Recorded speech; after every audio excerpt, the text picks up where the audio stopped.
প্রিয় দর্শক, আজকে কিছু কথা বলছি মানুষের দৈনন্দিন জীবনের কিছু জটিলতা, বিশেষ করে প্রবাসীদের উপরে যেই ব্লেমটা আসে আত্মীয় স্বজন, পরিবার পরিজন এবং সামাজিক প্রতিবেশী যারা আছেন তাদের কাছ থেকে।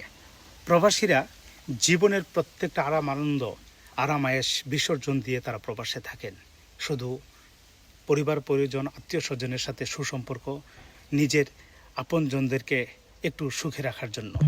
সে কতটুক সুখে আছে, এই মানুষটা কতটুক আরামে, কতটুক শান্তিতে আছে, এটা কয়জন চিন্তা করে?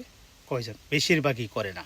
তারপরেও প্রবাসীরা থামিয়ে না, তারা তারা তাদের যুদ্ধ চালিয়ে যায়, এগিয়ে নিতে যায় নিজের জীবন এবং পরিবার পরিজনদের জীবন।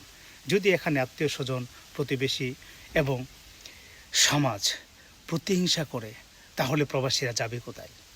প্রবাসীদের সাথে সূক্ষ্ম এবং বুদ্ধি দিয়ে জটিলতা তৈরি করার আগে খুব গভীরভাবে চিন্তা করা উচিত। আর উচ্চশিক্ষিতের ব্যাপারটা হচ্ছে, এটা যার যার অর্জন। প্রত্যেকটা বাবা মা তার সন্তানকে উচ্চশিক্ষিত করার জন্য সর্বোচ্চ চেষ্টা করে। বাবা মারা চায় সন্তানটা উচ্চশিক্ষিত হয়ে উচ্চ শিখরে পৌঁছে যাক। এক একজন পারে, এক একজন পারে না। যে পারে তার ব্যক্তিগত অর্জন, কিন্তু সেই জায়গা থেকে তার মূল্যায়ন করাটা একান্ত তার বিবেক।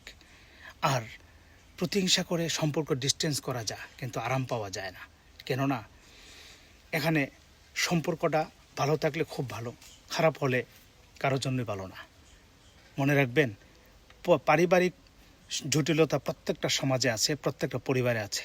ফেসবুকে প্রেজেন্ট করা এটা কোনো বুদ্ধিমানের কাজ না, এটা বোকামি।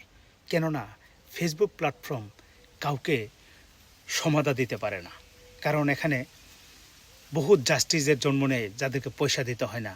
তারা জাস্টিস করে যেতে পারে আপনার উপরে, নিজের উপরে না। ধন্যবাদ।